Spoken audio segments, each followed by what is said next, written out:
Kính thưa toàn thể quý vị, trong cái phiên khai mạc chúng ta đã nghe một cái bài phát biểu có thể nói là hết sức quan trọng, đầy ắp thông tin, lại mang tính gợi mở những cái nội dung thảo luận của ngài Phó Thủ tướng Chính phủ Vương Đình Huệ.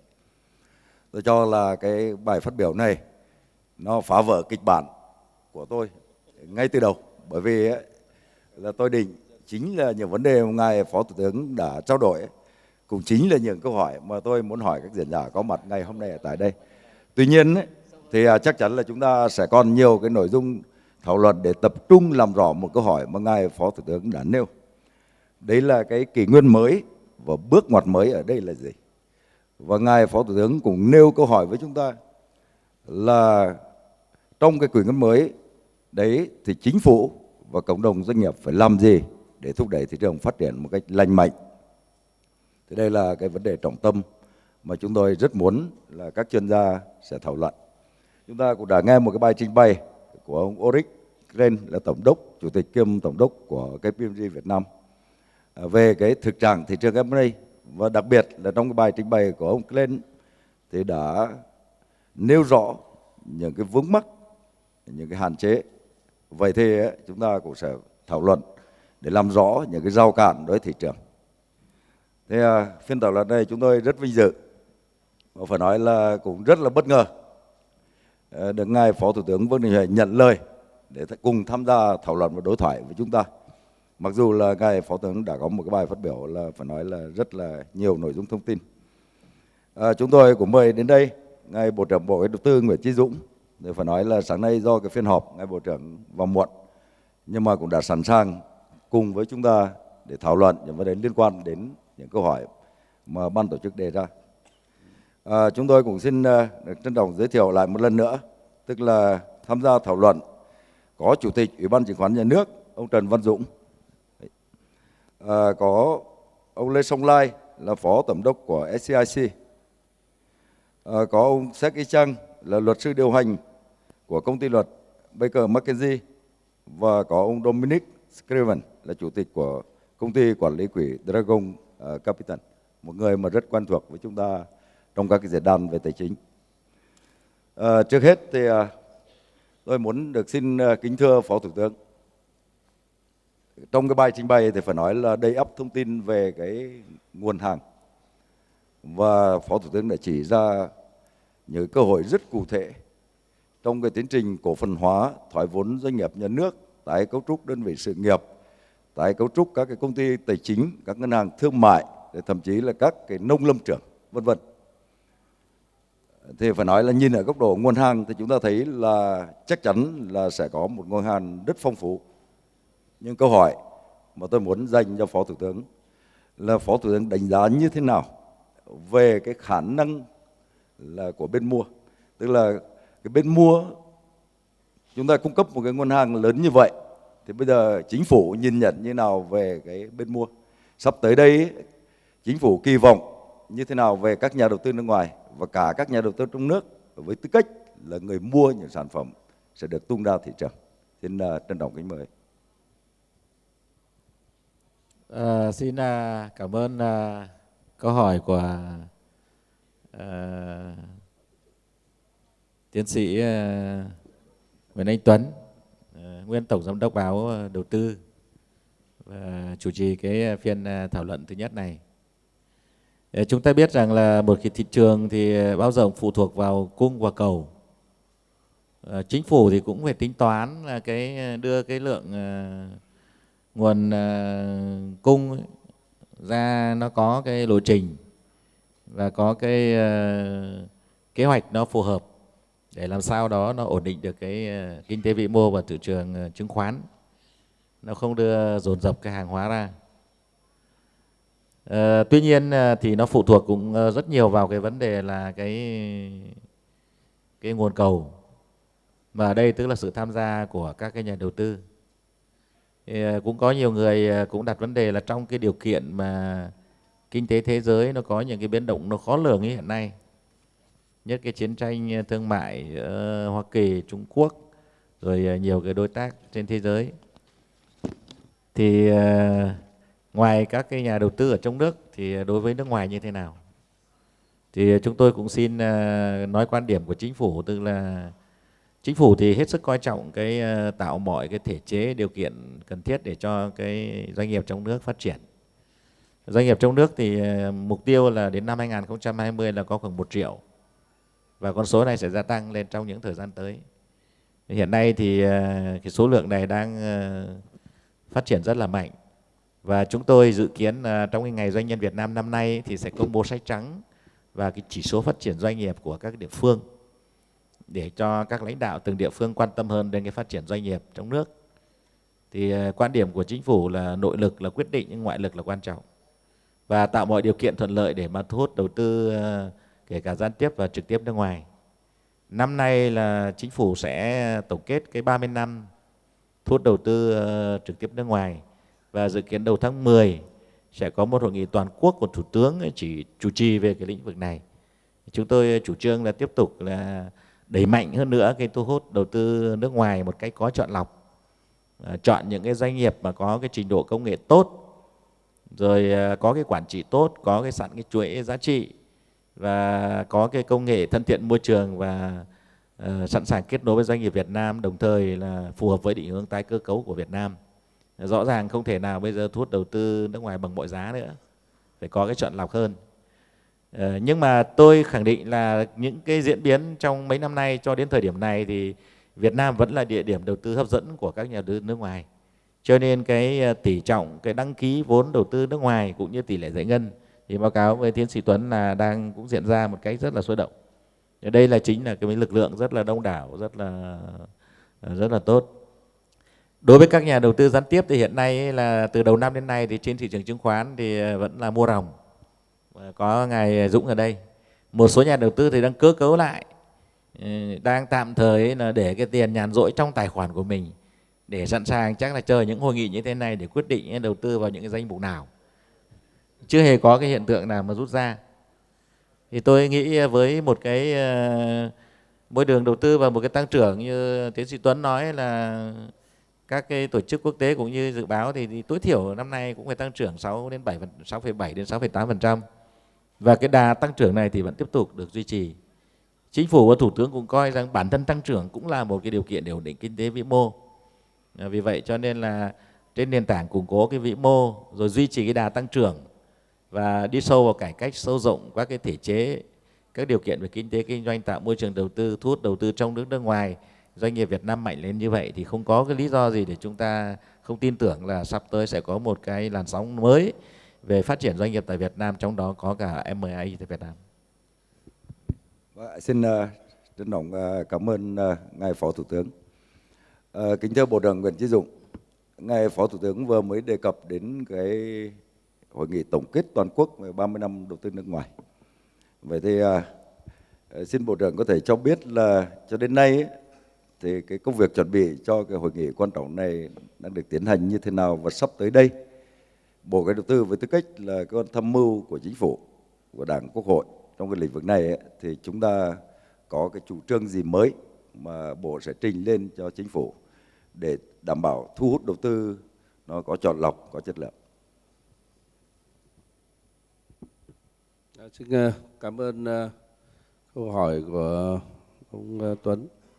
Năm nay thì Việt Nam chúng tôi sẽ chính thức tổ chức kỷ niệm 30 năm thu hút đầu tư nước ngoài.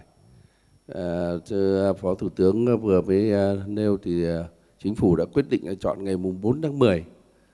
Ngày mùng 4 tháng 10 sẽ tổ chức tại Hà Nội một cái hội nghị rất là lớn, đó là hội nghị toàn quốc. Nhưng mà có hai mục tiêu. Thứ nhất là sẽ tổng kết đánh giá lại những cái thành tựu kết quả đạt được của 30 năm mà thu hút đầu tư, nhưng mà cũng đưa ra một số cái định hướng trong cái thời gian tới trong cái việc thu hút đầu tư nước ngoài. Và đồng thời với đó thì có thêm một cái mục tiêu nữa là coi như cũng là tổ chức một cái hội nghị xúc tiến mà mang tầm cỡ quốc gia. Dự kiến đây sẽ là một cái hội nghị lớn nhất trong cái lịch sử của FDI 30 năm qua. Năm 1991 vào tháng 3 thì Việt Nam có tổ chức một cái hội nghị xúc tiến tầm cỡ quốc gia tổ chức tại thành phố Hồ Chí Minh. Lúc đấy Tổng Bí thư Nguyễn Văn Linh có đến và chỉ đạo hội nghị. Thế lần này chúng tôi nghĩ rằng là sẽ có lãnh đạo Đảng, Nhà nước để đến để cũng có những cái chỉ đạo, có những cái định hướng trong cái thời gian tới và có những cái thông điệp của mình. Và tôi hy vọng là sau cái cuộc này thì tổng kết này thì chính phủ Việt Nam sẽ định vị lại những các cái xử lý giải quyết những cái vấn đề bất cập hiện nay của đầu tư nước ngoài, cũng như là đưa ra những cái định hướng cho cái thời gian tới. Và chắc chắn là sẽ có những như Phó Thủ tướng vừa mới nêu, cái định hướng là sẽ có tiếp tục đẩy mạnh cái thu hút đầu tư nước ngoài theo cái hướng là có chọn lọc hơn và thân thiện với môi trường hơn, có công nghệ cao hơn, ít sử dụng các tài nguyên hơn và có khả năng gắn kết với các doanh nghiệp trong nước, có khả năng lan tỏa trong các cái ngành, các lĩnh vực của các nền kinh tế. Thì hiện nay chúng tôi đang tổ chức các cái hội thảo bên lề. Hiện nay chúng tôi đã làm được khoảng 5 cái hội thảo nhỏ chuyên đề về đất đai, về chuyển giá, rồi về lao động, rồi về các cái hội nghị để chúng tôi có những cái phân tích đánh giá sâu theo từng các cái chuyên đề một để giúp cho cái tổng kết nói chung. Và trong cái tổng kết nói chung đó thì chúng tôi sẽ có cả cái triển lãm các cái thành tựu bên lề của cái hội nghị này, cũng như là các cái kết nối giữa doanh nghiệp trong nước, doanh nghiệp nước ngoài tại cái hội nghị hôm đó. Tôi xin phép được bổ sung thêm một cái ý là ngoài những vấn đề tôi đã trình bày thì có một cái điểm mà ngài Chủ tịch kiêm Tổng giám đốc điều hành của KPMG cũng đã nói ấy, thì năm 2018 này thì chính phủ cũng sẽ đôn đốc chỉ đạo để quyết liệt để mà rà soát hoàn tất cái quá trình pháp lý để có thể sớm ký cái hiệp định FTA giữa Việt Nam và EU. Thì hiện nay chúng tôi đang hoàn tất cái quá trình rà soát này và dự kiến là trong cái phiên họp cuối năm nay thì Quốc hội Việt Nam sẽ là chính phủ sẽ trình để Chủ tịch nước trình với Quốc hội phê chuẩn cái hiệp định CPTPP. Thì với một cái điều kiện hội nhập kinh tế sâu rộng như thế này và các cái nhà lãnh đạo ASEAN thì cũng đã thống nhất là sẽ tăng cường hơn nữa cái giao lưu kinh tế nội khối của ASEAN. Thì với một cái môi trường đầu tư và một cái hội nhập quốc tế sâu rộng như thế này thì tôi tin rằng cái làn sóng đầu tư phát triển doanh nghiệp, mua bán sát nhập ở Việt Nam cũng sẽ được tiếp tục với một cái quy mô lớn hơn. Ngoài cái sự kiện 4 tháng 10 như Bộ trưởng Nguyễn Chí Dũng đã nói, tôi cũng muốn nói thêm một chút là từ ngày 11 đến 13 tháng 9 này ấy, thì Chính phủ Việt Nam cùng với Diễn đàn Kinh tế Giới web sẽ tổ chức diễn đàn web ASEAN 2019 tại thủ đô Hà Nội, tại Mỹ Đình. Và hiện nay thì đã có 12 nguyên thủ các nước và hàng nghìn cái tập đoàn tổng ty lớn trên thế giới đăng ký tham dự cái diễn đàn này. Thì đây cũng là một cơ hội rất là tốt để mà chúng ta quảng bá cái môi trường đầu tư kinh doanh và khuyến khích cái việc thu hút đầu tư trực tiếp và gián tiếp. Chúng tôi cũng thay mặt với Chính phủ và Thủ tướng là trân trọng kính mời các cái quý vị tham dự diễn đàn web ASEAN 2018 này tại Trung tâm Hội nghị Quốc gia Mỹ Đình từ ngày 11 cho đến ngày 13 tháng 9 này. Xin trân trọng cảm ơn. Xin trân trọng cảm ơn Phó Thủ tướng đã cung cấp thêm những thông tin rất quan trọng về cái hội nhập của Việt Nam. Trân trọng cảm ơn Bộ trưởng. Và kính thưa Bộ trưởng, là tôi muốn quay trở lại với cái FDI thì phải nói là từ năm 2016 thì báo chí, các phương tiện truyền thông đại chúng đã có thêm một cái số liệu thống kê mà họ rất quan tâm, đặc biệt là báo chí kinh tế, về cái việc là cái hình thức M&A trong cái tổng FDI. Và riêng 2016 thì cái hình thức M&A nó chiếm tới 16%. 2017 đã vươn lên 18%. Và năm nay ấy, thì trong 6 tháng đầu năm nay là đã có 4,8 tỷ trong cái tổng số hơn 20 tỷ cái vốn FDI đăng ký. Thì phải nói là đấy là những cái con số mà nó cho thấy là các nhà đầu tư nước ngoài đang đầu tư vào Việt Nam theo hình thức M&A là trong những năm gần đây là có xu hướng gia tăng. Thì xin Bộ trưởng cho biết là Bộ trưởng nhận định như nào về cái hình thức thứ bảy này. Tôi gọi hình thức thứ bảy vì trong cái luật đầu tư 2004 thì Bộ đã kiến nghị Chính phủ và cuối cùng Quốc hội đã thông qua bổ sung thêm cái hình thức M&A ở trong luật. Và cái trên thực tế thì nó đã gia tăng như vậy. Vậy thì sắp tới đây theo Bộ trưởng thì cái hình thức này nó có tiếp tục gia tăng và Chính phủ, Bộ Kế hoạch Đầu tư sẽ tạo điều kiện như thế nào ngoài những yếu tố mà của cái luật chứng khoán rồi là những cái luật cạnh tranh mà Bộ Tài chính đã ban hành, thì về phía Bộ Kế hoạch Đầu tư sẽ làm gì để thúc đẩy cái đầu tư theo hình thức M&A?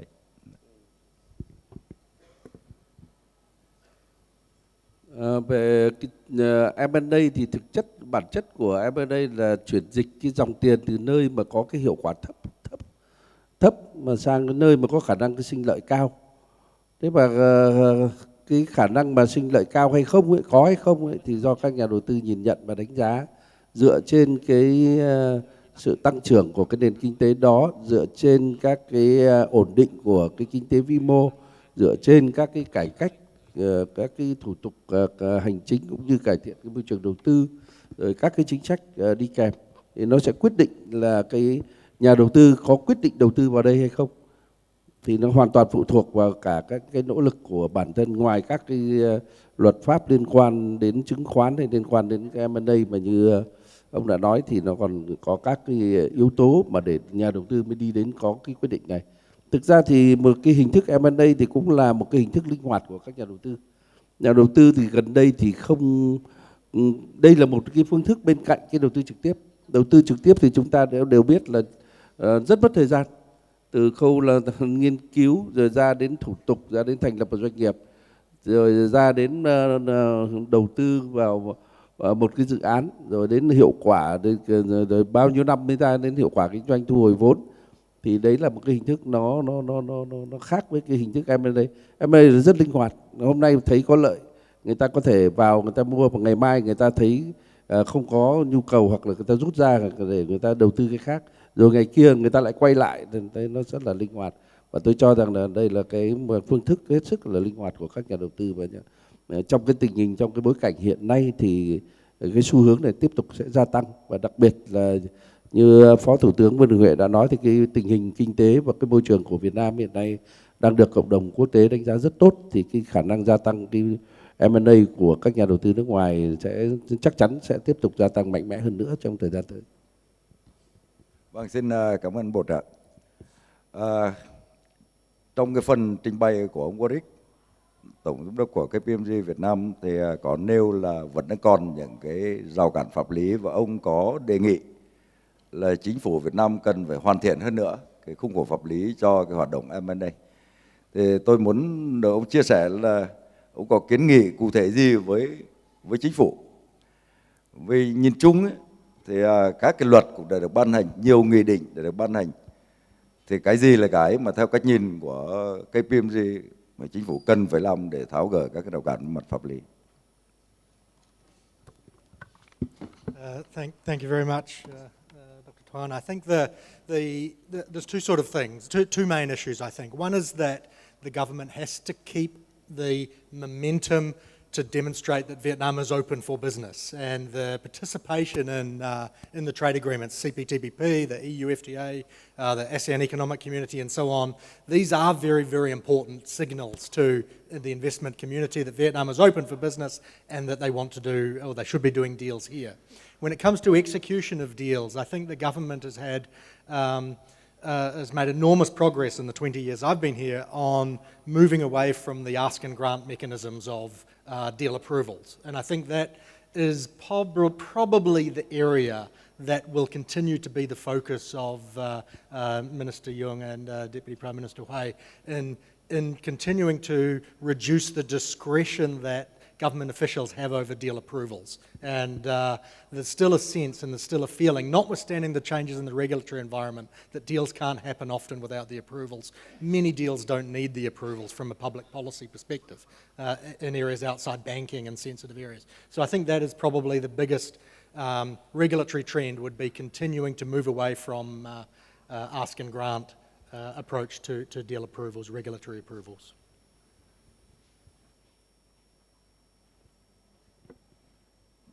Vâng, như vậy là vấn đề chủ yếu là vẫn là câu chuyện của thủ tục để chấp thuận những cái thương vụ mà sau khi được đàm phán. Đây là một câu chuyện mà theo tôi nghĩ là thủ tục hành chính trong nữa chắc là các vị sẽ là bổ sung thêm, đặc biệt là có đại diện của chính quyền các địa phương ở tại đây, nhất là thành phố Hồ Chí Minh. Thế nhưng mà tôi cũng xin muốn được dành câu hỏi cho ông Sắc Ý Trân với tư cách là một cái luật sư có rất nhiều kinh nghiệm ở tại Việt Nam. Thì ông đánh giá như thế nào về cái môi trường pháp lý cho hoạt động M&A tại Việt Nam? Và ông có kiến nghị gì với chính phủ để cái môi trường pháp lý nó tốt hơn nữa, tạo điều kiện thuận lợi hơn nữa cho cái hoạt động đầu tư theo hình thức M&A?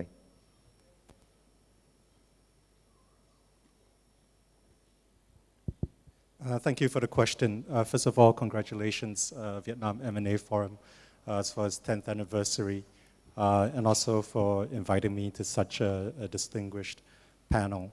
I'll start by saying that as I reflect on 10 years ago and the deals that we did then, 10 years ago, I did a deal working with a foreign investor looking into a logistics, I would just say looking into a logistics space. It involved a joint stock company, and there was also state ownership in it. Literally, yesterday, I was up in Hanoi and speaking to Vietnam's competition authority as this particular investor, as this particular joint venture was looking at regional collaborations. Somewhere in between 10 years ago and today, there has certainly been a lot of change. I think, however, that some things remain the same, some things are different.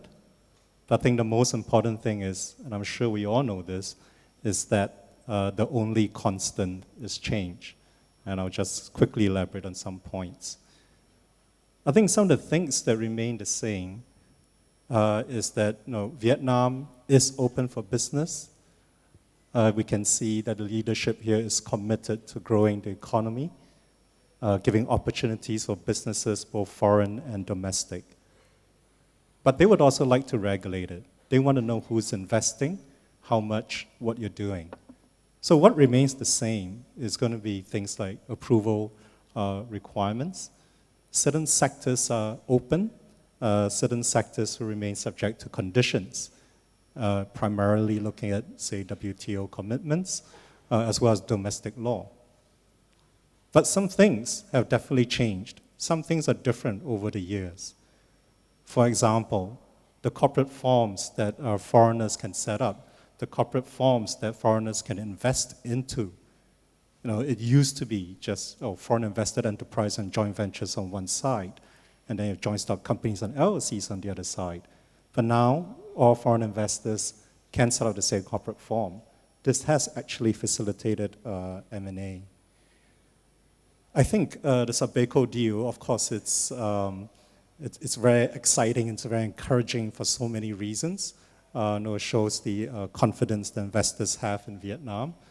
But I think it also puts to test, of who is considered a foreign investor. I know from a legal point of view that has been discussed many times. And I recall that when previous iterations of the investment law was being discussed, we did ask for more certainty. Who is a foreign investor? And I think it's good to see that today, that's a lot clearer. So in the case of ThaiBev's investment, and we see this in other deals as well, if a company that comes in with foreign ownership at, say, 49% or 50%, and a Vietnamese ownership at 50%, that's considered a domestic, that's actually considered a domestic investor. I know I've mentioned WTO, I know a lot of you are familiar with it, but let's understand as well, WTO is not a static document. So just remember that years ago, before food and beverage was actually allowed for foreign investment, we had a client that wanted to do a deal, but because of foreign ownership restrictions, it couldn't go through. Today, that has changed. Under WTO commitments, the restriction on foreign investment the conditions, on foreign investment in F&B has actually been opened, has been lifted, and we did do a deal, involving a well-known chain of Vietnamese, chain of Vietnamese restaurants. I think I'll just hit on the last sort of big point. which is change, and change will continue.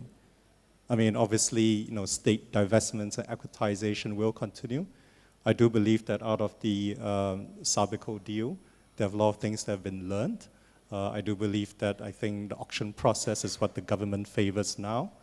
I do recall when we were helping a particular client to look at the Sabeco deal, questions abounded around, do we need to get competition approval? What's the pricing going to be like? Do we need SSC approval? All kinds of uncertainties, questions around that. But I think we're going to see more certainty. Next point would be around the new business models, and I'm talking about digital economy. Obviously, Vietnam is very familiar with agriculture, production, real estate. But once we talk about digital economy, we're talking about e-commerce platforms, fintech, P2P lending, credit assessment, travel websites. And you look at these business lines, I mean, these are not stuff that you're going to find in your WTO commitment. You might find them in domestic regulations, and some of it are still evolving. So I suppose my message, if I can, to government and to leadership is to appreciate that, technology changes, opportunities change, business models change. And there are doors that Vietnam have opened before, but now businesses are finding other doors to open, other opportunities to look at, both domestic and foreign. And I know from a number of present deals that I'm doing right now, there are questions around, it's a fintech company, we're a foreign investor, can we bring this beyond majority foreign ownership? So I think these are some of the messages that I'd like to share. Thank you.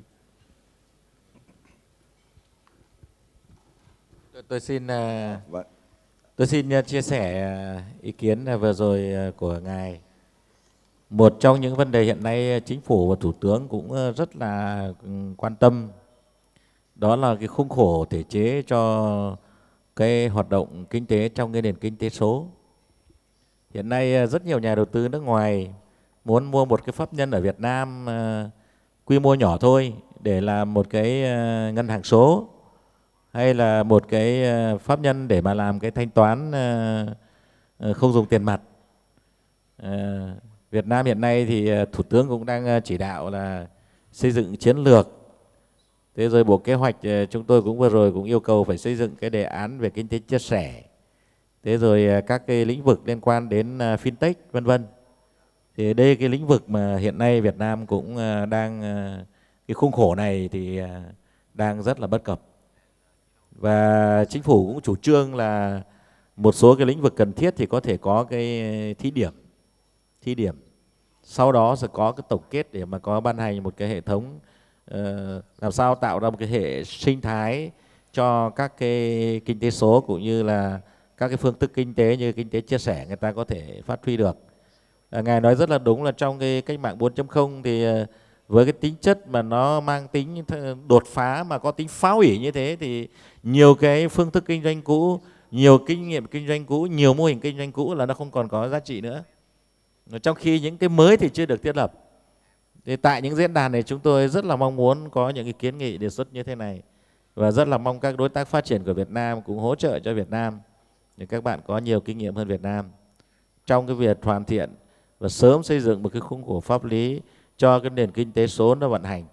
Rất nhiều cái lĩnh vực mà hiện nay chúng ta còn đang rất là lúng túng. Một mặt vừa để tạo điều kiện cho cái loại hình kinh tế nó phát triển, nhưng mặt là khác thì cũng có thể khắc phục được những cái rủi ro mà do những cái mô hình kinh doanh mới này nó mang lại. Và ở đây nó xuất hiện, ví dụ như trong kinh tế chia sẻ thì nó không chỉ có là cái nhà cung cấp dịch vụ là doanh nghiệp, rồi cái người tiêu dùng, mà còn xuất hiện và cái thứ ba ở đây tức là cái công ty công nghệ cung cấp các cái giải pháp về nền tảng kỹ thuật số. Và một cái đối tác thứ tư nữa là nhà nước, làm sao chúng ta có thể quản lý được cái chủ quyền về số cũng như đảm bảo các cái nguồn thu do cái hoạt động kinh doanh mang lại thông qua cái việc pháp lý về vấn đề đóng thuế như thế nào cho nó phù hợp. Những cái này hiện nay cả vấn đề rất là bất cập. Thì chúng tôi rất là chia sẻ ý kiến của ngài và cũng rất là mong trong cái diễn đàn này thì cũng có cái tiếng nói Đây có thể nói là bước ngoặt mới là ở chỗ này đây, kỷ nguyên mới là ở đây, 4.0 ở chỗ này đây. Thì hiện nay là chúng tôi cũng chính phủ thì rất là quan tâm và cũng đang rất là lung túng, rất là mong cái sự tư vấn thêm của các quý vị. Vâng, xin cảm ơn ngài Phó Thủ tướng đã trao đổi trực tiếp về cái câu chuyện mà ông Sa Cây Trang vừa nêu. Tôi cũng muốn mời Bộ trưởng Nguyễn Chí Dũng. Bộ trưởng cũng đã rất quan tâm tới các cái giải pháp để mà nắm bắt và tranh thủ các cơ hội của cái cuộc cách mạng 4.0. Thì Bộ trưởng có bình luận gì thêm sau cái trao đổi của ông Sa Cây Trang? Là về cuộc cách mạng 4.0 thì chắc là chủ đề chính thì nó cũng không phải là hôm nay, nhưng mà nó lại liên quan đến rất nhiều các quý vị ngồi đây, nên là tôi cũng chia sẻ thêm một số cái thông tin bổ sung thêm cho Phó Thủ tướng trình bày gần như là đầy đủ hết cả rồi. Quan điểm của chính phủ là trước cái cuộc cách mạng công nghiệp 4.0 này là chủ động, thích ứng và một cách linh hoạt, chứ không tức là mình làm sao mà phải chuyển đổi và thích ứng theo cái tinh thần đó, theo cái phương châm đó, và cũng lấy cái đổi mới sáng tạo, lấy cái công nghệ làm cái động lực cho cái tăng trưởng nhanh và phát triển bền vững, cũng như là nâng cao cái năng lực cạnh tranh của nền kinh tế. Thì đấy là cái cách tiếp cận mà của chính phủ hiện nay. Và chính phủ hiện nay thì đang giao cho Bộ Kế hoạch Đầu tư chúng tôi làm 3 việc.